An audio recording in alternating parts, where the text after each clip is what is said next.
We turn to the elite American Special Forces in action during a prisoner exchange. They did it in under a minute. Tonight, what really happens when these brave soldiers go behind enemy lines to rescue one of their own. Here's ABC's Martha Raddatz. It is an extraordinary encounter like no other we have ever seen. The end of a 5-year search. A Taliban propaganda video showing an elite American team swooping over the hills in a specially modified Black Hawk helicopter with surveillance aircraft and backup forces overhead. On the ground, the enemy, 18 Taliban fighters, the two sides about to meet because of this man, the only American prisoner of war held in Afghanistan, Army Sergeant Bowe Bergdahl. Bergdahl's captors have now brought him to this remote meeting point, and the Americans are coming in to pick him up. It is clearly a battlefield exchange. You can see the Taliban have their soldiers on the hillside with RPGs and machine guns. We've got our soldiers in the helicopter with assault rifles. The pilots undoubtedly are watching those Taliban rocket-propelled grenades, powerful enough to take down those Black Hawks. They're thinking that this could be a trap. You can see that the helicopter actually circled before it landed too, and I'm sure they were looking to make sure that everything was right. Once on the ground, the years of planning now boil down to under 1 minute.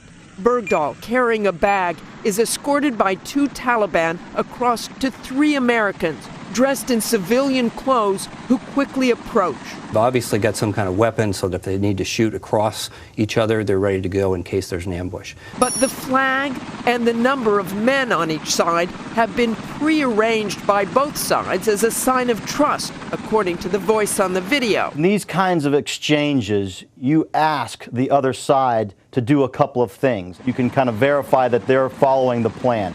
Amid the rapid greeting and handshakes, one American quickly runs his hand along Bergdahl's back. That's not a friendly gesture. He's looking for a bomb, he's looking for wires, something that would potentially make Bergdahl a human bomb. He's been in captivity for 5 years. You just don't know what his mental state is. You don't know if he's being coerced. Before that handoff, the Taliban video shows Bergdahl in the back of a pickup truck, head shaved, no beard, but blinking and hollow-eyed, as if emerging from the dark for the first time. They want to keep him in the dark. If they're going to give him back to us, they don't want him to be able to tell them where their locations are. Experts say Bergdahl probably did not know what was happening to him.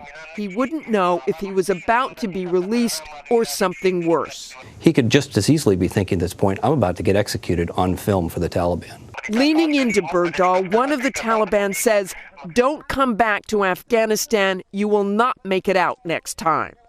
But take a closer look. It is a moment that might reveal something about the relationship he had with his captors. The Taliban reaches over and pats him fairly gently 3 times on the arm, like, you and I have been together for a long time. I don't want to have to kill you next time you're here.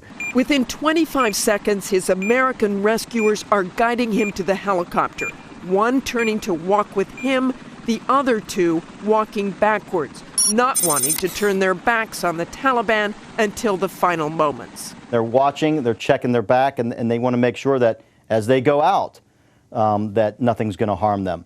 Once at the helicopter, before Bergdahl can get on board, the white bag is dropped. Then a second pat-down. Why or what was in that bag may remain a mystery. Only Bergdahl knows. Everybody's adrenaline's pumping.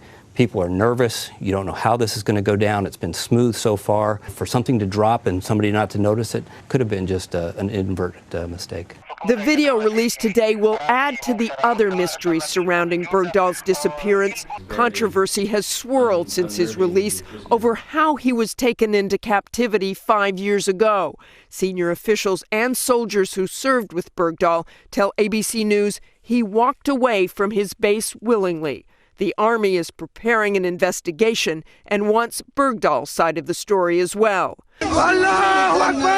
And the terms of the deal, releasing 5 high-level Taliban from Guantanamo in exchange for Bergdahl, have enraged some on Capitol Hill. These are wanted war criminals. It comes with some surprise and dismay that the transfers went ahead with no consultation, totally not following the law.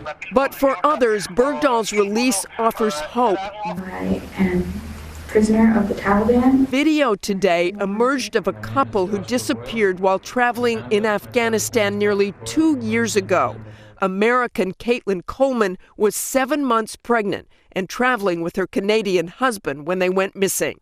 I would ask that my family and my government do everything that they can to bring my husband, child, and I to safety and freedom. The videos were reportedly emailed to Coleman's father last summer, and her family told the Associated Press they released the video today in light of the publicity surrounding Bergdahl's release and growing concerns about her health. She has a liver ailment, which requires treatment. As for Bergdahl, he remains at Landstuhl Military Hospital in Germany and has still not spoken with his parents. While the handover may have taken just under a minute, his recovery will take much longer. But as he flew away from Afghanistan and realized he was safe and in the hands of American forces, he broke down and wept. For Nightline, I'm Martha Raddatz in Washington.